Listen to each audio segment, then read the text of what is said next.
So let's talk about the big one, Ireland versus France selection reaction. Welcome to this video supported by Sports News Blitz. And if Ireland win it, they are within touch of that Grand Slam and a third Six Nations back-to-back. France, if they win it, they're back in this thing. So all to play for. Is definitely the game of the weekend. Let's go through this team for Ireland. A couple of changes as we thought they would.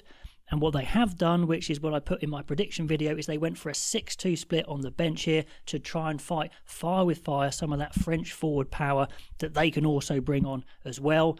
Front row, we see that Bealham is back in, and that was always likely for Clarkson. He's the better player, he's more experienced, the bigger scrummager.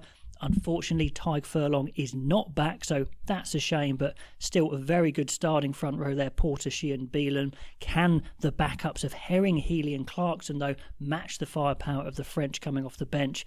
Not so sure. They've gone for Herring instead of Kelleher, who's injured, but also young Gus McCarthy, so going for the experience, the extra muscle maybe. Cian Healy is on for maybe his farewell, his last home game for Ireland, so he'll get a massive reception when he comes on.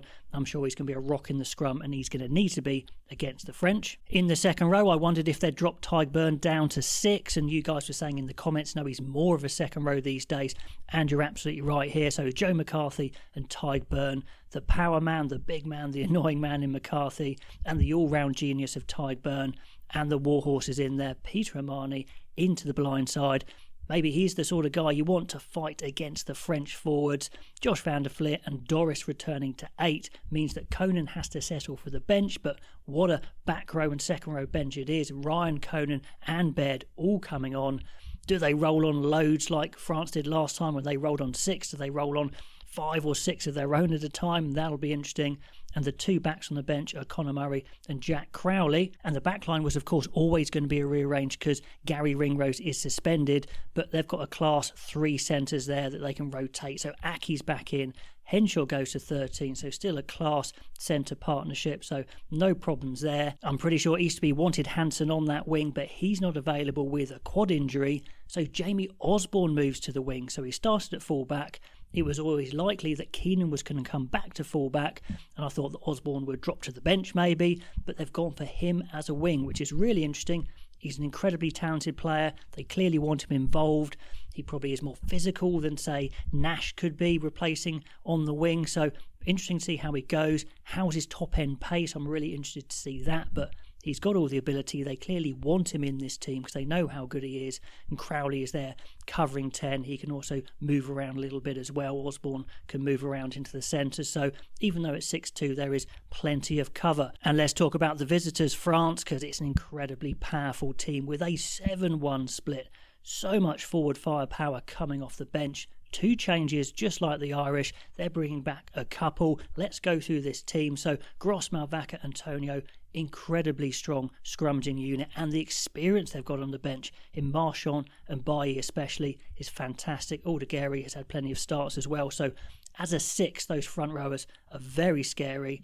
The balance in the second row is very nice, as Flamand is the athletic second row, and Gouliard, I've been so impressed with him. He's got the size and a lovely offload, similar to Mayafau, who's on the bench. So 2 massive second rows that they can swap around, bring on, play together, who knows, and loads of back row options, starting with Cross, Budenhunt and Aldreet, and then they can bring on those guys there. Jagu and Jelonch is back from injury, which is fantastic. And only 1 back on the bench. They are definitely light in the backs. Luku is, I think, pretty much a 9 out and out. We've got Dupont, who could move to 10. Ramos could also move to 10, but they don't have any outside backs on the bench. They've dropped a couple of absolute flyers.